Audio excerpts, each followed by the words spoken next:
মাইনকাচি ভাই পড়ে আর কি সে বলতেছে আমার আইডি নাকি হ্যাক হয়েছে। এখন আমি তার বউকে জিজ্ঞাসা করব যে ম্যাম আপনি কি এই ওয়ার্ডটাই প্রতিটা ওয়ার্ডটা কি আপনি ডিজার্ভ করেন, তাই আপনার স্বামীর পক্ষ হয়ে আপনি নিশ্চুপ আছেন?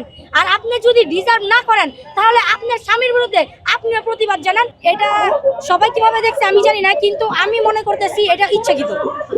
কারণ উনি ওনার এর আগের যে বক্তব্যগুলো ছিল, যে প্রোগ্রামগুলো উনি করছে, উনি প্রতিটা প্রোগ্রামের মধ্যে ওনার বক্তব্যগুলো ছিল কিছুটা এরকম যে আমরা নারীদেরকে ঘরের মধ্যে বন্দি করে রাখতে চাই, আমরা নারীদের যে কর্মসংস্থান আছে সেটা কমিয়ে দিতে চাই। একটা পরিবারে একটা মেয়ে যদি 8 ঘন্টা কাজ করে 15,000 20,000 টাকা ইনকাম করে, সেই মেয়েকে সে নাকি 5 ঘন্টার কাজে নিয়ে আসবে, তাহলে বাকি সময়গুলো সে মেয়ে কি করবে? ঘরে বন্দি হয়ে থাকবে? একটা পরিবারে তো এমনও আছে যে আমার পরিবারে হচ্ছে কি কোনো ছেলে সদস্য নাই, পুরো পরিবারটা হচ্ছে একটা মেয়ের চালাতে হয়, সে কি করবে? 5 ঘন্টা কাজ করে সে কতটুকু ইনকাম করবে, কতটুকু কি করবে? ভবিষ্যৎ হোক নিরাপদ, বিনিয়োগ হোক বিশ্বস্ত, আর আমার পছন্দ সল্ট বে। ওয়েলকাম টু সল্ট বে।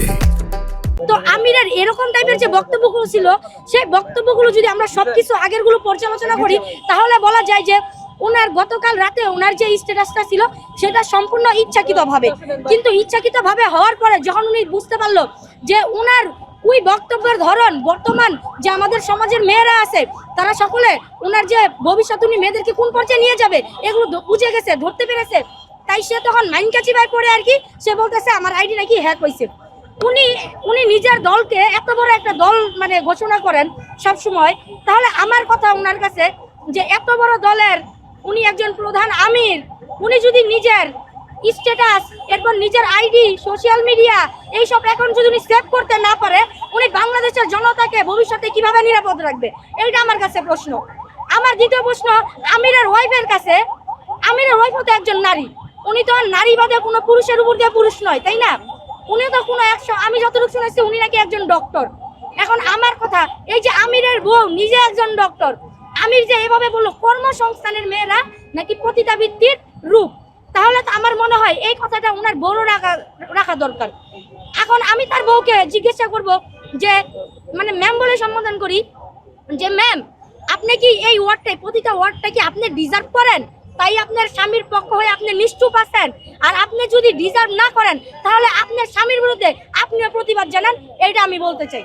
আর আইডি হ্যাকের যে বিষয়টা, একটি আইডি যদি হ্যাক হয় কমপক্ষে 24 ঘন্টা সময় লাগে সেই আইডিটা মেরামত করতে, ঠিক করে ফিরিয়ে নিয়ে আসতে। উনি ঠিক 1 ঘন্টা 1.5 ঘন্টা পর উনি আবার স্ট্যাটাস দিচ্ছে যে আমার আইডিটা হ্যাক হয়ে গেছে, কিন্তু সেই ঘটনার জন্য উনি না কোনো ক্ষমা চাইছে না তার কোনো ডিটেলস বা ব্যাখ্যা উনি প্রদান করেছেন। তাই আমি মনে করি যে এই ওনার যে এই মানে কথাটা আছে এটা উনি ইচ্ছাকৃতভাবেই বলছে। আর 1 ঘন্টা সময় কিন্তু ছিল সেখানে, 1 থেকে 1.5 ঘন্টা সময় যে উনি স্ট্যাটাসটা দিয়েছে। ওনার তো আরও সোশ্যাল মিডিয়া আছে, ফেসবুক আছে, ইনস্টাগ্রাম আছে, এরকম তো আরও অনেকগুলো সোশ্যাল মিডিয়া আছে, সে তো সেখানে এসে বলতে পারতো যে আমার ওই অ্যাকাউন্টটা হ্যাক হয়ে গেছে, ওইটার কোনো পোস্ট দেখে আপনারা কেউ বিভ্রান্ত হবেন না। উনি কিন্তু এরকম কোনো কিছু বলে না, উনি 1 ঘন্টা পরে সেখানে উনি এরকম কাজ করে। প্রতিটা ওয়ার্ড, এটা কিন্তু ছোট একটা ওয়ার্ড না, এটা কিন্তু খুব বড় একটা ওয়ার্ড, এটা প্রতিটা মেয়েকে অসম্মান করা। আমি মনে করি উনি যদি আমার দেশের নারীদেরকে সম্মান দিতে না জানে, উনি যদি ক্ষমা চাওয়ার পরও সেই 71-এর ঘটনা আবার 26-এ এসে ঘটাতে চায়, মেয়েদেরকে দমিয়ে রাখতে চায়, তাহলে আমরা সেই 71-এর রাজাকারকে এবার আর কোনো প্রশ্রয় আমরা দিব না।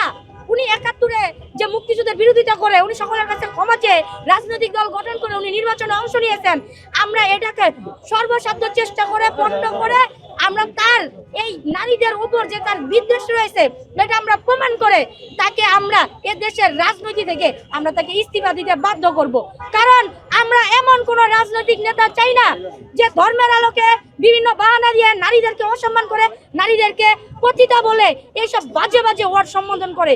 ঢাকা বিশ্ববিদ্যালয়, তারপরে হচ্ছে কি আপনার জাকসু জগন্নাথ বিশ্ববিদ্যালয়, জাহিঙ্গরনগর বিশ্ববিদ্যালয়, এইসব বিভিন্ন বিশ্ববিদ্যালয়ের তার বিভিন্ন নেতাকর্মীদেরকে দিয়ে নারীদেরকে অসম্মান করিয়ে বুলিং করে বিভিন্ন বিশ্রী ভাষায় গালিগালাজ করে তারা এদেশে তাদের রাজত্ব কায়েম করুক, এটা আমরা একদমই চাই না।